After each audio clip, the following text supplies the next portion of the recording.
सुने हैं ये वाला। मैं स्वामी लक्ष्मी शंकराचार्य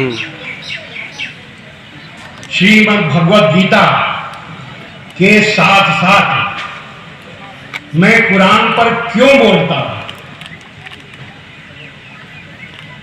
वह इसलिए कि धर्म के नाम पर जितने भी विवाद होते हैं, जितने भी झगड़े होते हैं, उनकी वजह अज्ञानता है।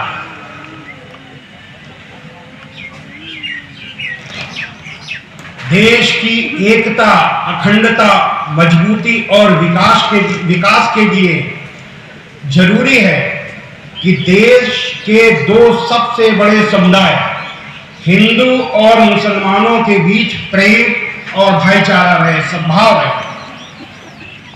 इसके लिए जरूरी है कि हिंदू भाई मुसलमानों के धर्म इस्लाम को जाने और मुसलमान भाई हिंदुओं के धर्म सनातन वैदिक धर्म को जाने।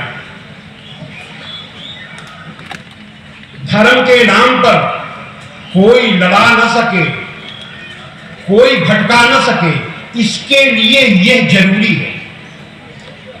लेकिन यहां सबसे बड़ी समस्या यह है कि लोग दूसरे के धर्म को जानना तो दूर, अपने धर्म को ही नहीं जानते। अधिकांश हिंदू अपने वास्तविक सनातन धर्म यानी रियल सनातन धर्म को नहीं जानते और अधिकांश मुसलमान अपने वास्तविक इस्लाम यानी रियल इस्लाम को नहीं जानते। यहां यह बताना बहुत जरूरी है कि गैर मुस्लिम, विशेषकर हिंदुओं के बीच बहुत गलतफहमियां हैं इस्लाम को लेकर। इसलिए यह बहुत ही आवश्यक है कि हिंदुओं और मुसलमानों दोनों को रियल इस्लाम बताना चाहिए, जिससे कि हिंदुओं के बीच उनके मन से इस्लाम के बारे में गलतफहमियां दूर हों और मुसलमान भाई ये जाने कि मानवता के लिए कुरान में अल्लाह के क्या आदेश हैं, हजरत मोहम्मद सल्लल्लाहु अलैहि वसल्लम ने क्या कहा और क्या किया। ये सबसे बड़ी जरूरी बात है।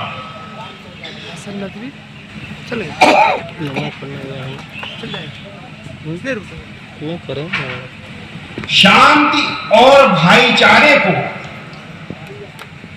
कुछ नासमझ अज्ञानी हिंदू और मुसलमान दोनों के लिए हम कह रहे हैं, कुछ नासमझ अज्ञानी हिंदू और मुसलमानों ने किस तरीके से बिगाड़ा, किस तरीके से सांप्रदायिक दोनों के बीच मतभेद पैदा किया, इसका मैं एक उदाहरण दे रहा हूं।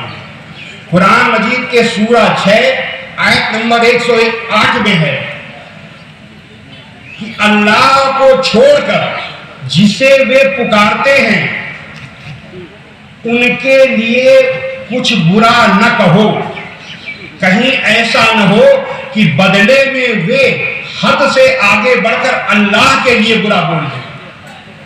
लेकिन कुछ नासमझ मुसलमानों ने अल्लाह के इस हुक्म को न मानते हुए हिंदुओं के पूज के लिए बुरा बोल दिया। बदले में कुछ नासमझ हिंदुओं ने हजरत मोहम्मद सल्लल्लाहु अलैहि वसल्लम जो लाखों लाखों करोड़ों मुसलमानों के दिलों के बादशाह हैं, उनके बारे में बुरा बोल दिया। देश का माहौल खराब हुआ, सर तन से जुदा के नारे लगे और बदला शुरू हो। जबकि हजरत मोहम्मद सल्लल्लाहु अलैहि वसल्लम ने अपने पूरे जीवन में किसी से भी बदला नहीं लिया, कभी भी बदला नहीं लिया। उदाहरण के लिए हजरत मोहम्मद सल्लल्लाहु अलैहि वसल्लम के जो भी दुश्मन थे, उन्होंने आपके ऊपर जितने भी हमले किए उन सभी हमलों में दुश्मनों की फौज के सिपाही सालार, सेनापति, उसके कमांडर अबू सुफियान हुआ करते थे। सन 23 मार्च सन 625 को जब उहद की लड़ाई हुई, उसमें हजरत मोहम्मद सल्लल्लाहु अलैहि वसल्लम बुरी तरह घायल हुए, शहीद होते हुए बचे। उस लड़ाई के भी कमांडर यही अबू सुफियान थे। अबू सुफियान की बीबी हिंद ने हजरत मोहम्मद सल्लल्लाहु अलैहि वसल्लम के चचा हजरत हमजा का कलेजा निकलवा करके कच्चा चबाया था। लेकिन 11 जनवरी सन 630 को जब हजरत मोहम्मद सल्लल्लाहु अलैहि वसल्लम ने मक्का फतेह किया, तो आपने इन्हीं अबू सुफियान को, जो आपके सबसे बड़े दुश्मन थे, उनको न केवल माफ किया बल्कि ऐलान किया कि जो अबू सुफियान के घर में, जो अबू सुफियान को माफी और जो अबू सुफियान के घर में दाखिल हो जाए उसे भी माफी, और जो अपने घर के दरवाजे बंद कर ले या हरम शरीफ में दाखिल हो जाए उसे भी माफी। यानी किसी न किसी बहाने सबको माफी, माफी, माफी और माफी। हजरत मोहम्मद सल्लल्लाहु अलैहि वसल्लम एक ही शब्द जानते थे, माफी, माफी और माफी। हजरत मोहम्मद सल्लल्लाहु अलैहि वसल्लम ने अपने चाचा अबू हजरत हमजा का कलेजा चबाने वाली अबू सुफियान की बीबी हिंद को भी माफ कर दिया। इसीलिए हम कहते हैं कि हजरत मोहम्मद सल्लल्लाहु अलैहि वसल्लम दुनिया के सबसे अच्छे इंसान थे। ऐसा इंसान न कभी पैदा हुआ है और न कभी पैदा होगा, न भूत हो न भविष्य।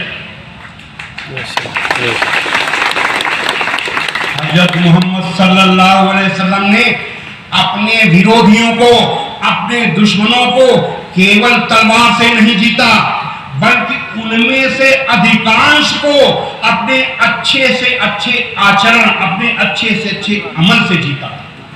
और इस तरीके से अपने को और इस्लाम को अच्छा